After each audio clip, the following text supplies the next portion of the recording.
Time magazine की प्रतिष्ठित time 100 सूची पर इस बार सवाल उठ रहे हैं, क्योंकि इसमें एक ऐसा नाम शामिल है जो खुद विवादों के केंद्र में है, जिस पर बांग्लादेश को अस्थिर करने और लोकतांत्रिक व्यवस्था को कमजोर करने जैसे गंभीर आरोप हैं। ऐसे में यह फैसला निष्पक्षता के पैमाने पर सही नहीं ठहरता।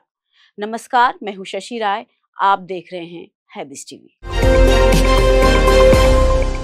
दरअसल टाइम मैगजीन ने बुधवार यानी 16 अप्रैल 2025 को दुनिया भर के 100 सबसे प्रभावशाली लोगों की लिस्ट जारी कर दी। इसमें सबसे चौंकाने वाली खबर ये थी कि इस मैगजीन में बांग्लादेश के चीफ एडवाइजर मोहम्मद यूनुस का भी नाम है। ये खबर लोगों को चौंका इसलिए रही है क्योंकि मोहम्मद यूनुस पर बांग्लादेश को अस्थिर करने, लोकतांत्रिक प्रक्रिया को दरकिनार करने और बांग्लादेश के हिंदुओं को असुरक्षित करने का आरोप है। इतना ही नहीं, इंटरनेशनल रिपब्लिकन इंस्टीट्यूट की एक खुफिया रिपोर्ट जो लीक हो चुकी थी, उसके मुताबिक बांग्लादेश की वर्तमान सरकार यानी मोहम्मद यूनुस ने शेख हसीना की सरकार को गिराने के लिए तब की अमेरिका की जो बाइडेन सरकार के साथ सौदा किया था और फिर खुद बिना किसी चुनावी प्रक्रिया के आसानी से सत्ता हासिल कर ली थी, जिसकी वजह से बांग्लादेश आर्थिक और लोकतांत्रिक रूप से कमजोर हुआ है।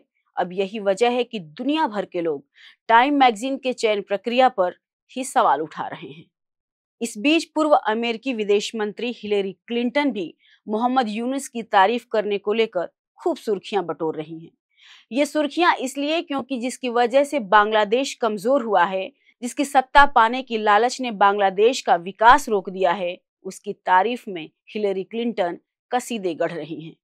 आपको बता दें, इस मैगजीन में प्रभावशाली लीडर्स में अमेरिकी राष्ट्रपति डोनाल्ड ट्रंप और कारोबारी इलॉन मस्क को भी शामिल किया गया है। इस बार ट्रंप प्रशासन के 6 सदस्य लिस्ट में शामिल हुए हैं।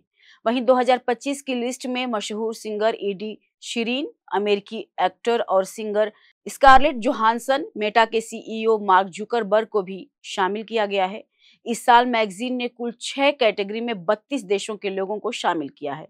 लिस्ट में शामिल 22 साल के फ्रांसीसी तैराक लियोन मर्चेंट सबसे युवा प्रभावशाली हस्ती हैं, जबकि 84 साल के मोहम्मद यूनुस सबसे बुजुर्ग हैं। आपको बता दें, पिछले साल यानी 2024 में टाइम की 100 सबसे प्रभावशाली लोगों की सूची में भारत से जुड़े 8 लोग शामिल हुए थे। इनमें आलिया भट्ट, साक्षी मलिक, सत्या नडेला, अजय बंगा, देव पटेल और प्रियमवदा नटराजन का नाम था। वहीं प्रधानमंत्री नरेंद्र मोदी इस सूची में सबसे ज्यादा बार शामिल होने वाले भारतीय हैं, जिन्हें कुल 5 बार साल 2014, साल 2015, साल 2017, 2020 और 2021 में शामिल किया जा चुका है। आपको बता दें, टाइम 100 लिस्ट 2004 से नियमित रूप से प्रकाशित हो रही है। इस लिस्ट को कई कैटेगरी में बांटा जाता है, जैसे लीडर्स, आइकॉन्स, टाइटन्स, इनोवेटर्स और आर्टिस्ट्स। हर साल टाइम के एडिटर और एक्सपर्ट्स नामों का चयन करते हैं। पिछले 21 साल के इतिहास में यह पहली बार है जब किसी भारतीय को इस लिस्ट में जगह नहीं मिली है।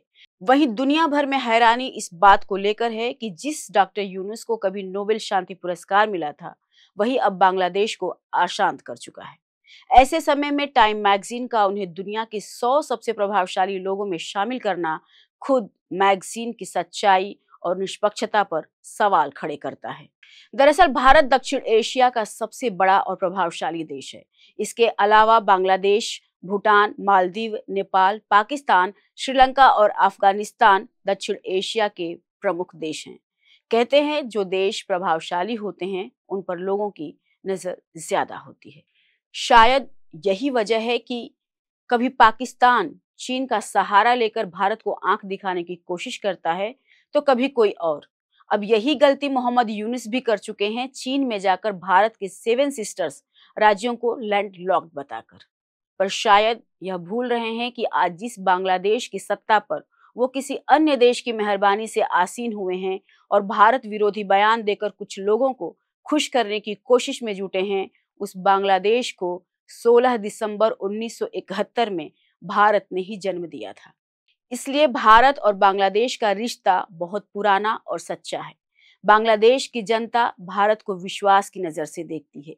यही नहीं, दक्षिण एशिया के जितने भी देश हैं, इतना ही नहीं, दुनिया के जितने भी देश हैं, उन सभी देशों की जनता भारत को मित्र की नजर से देखती है। और यही भरोसा, यही विश्वास भारत को दुनिया में एक ताकतवर देश के रूप में स्थापित करता है। भारत की प्रतिभा दुनिया के किसी न्यूज़पेपर और मैगजीन की मोहताज नहीं, क्योंकि भारत अपने आप में ही संपूर्ण है और सम्मानित भी। अभी के लिए बस इतना ही। हम फिर मिलेंगे एक नई टॉपिक के साथ। तब तक के लिए नमस्कार। आप देखते रहिए हैविस टीवी।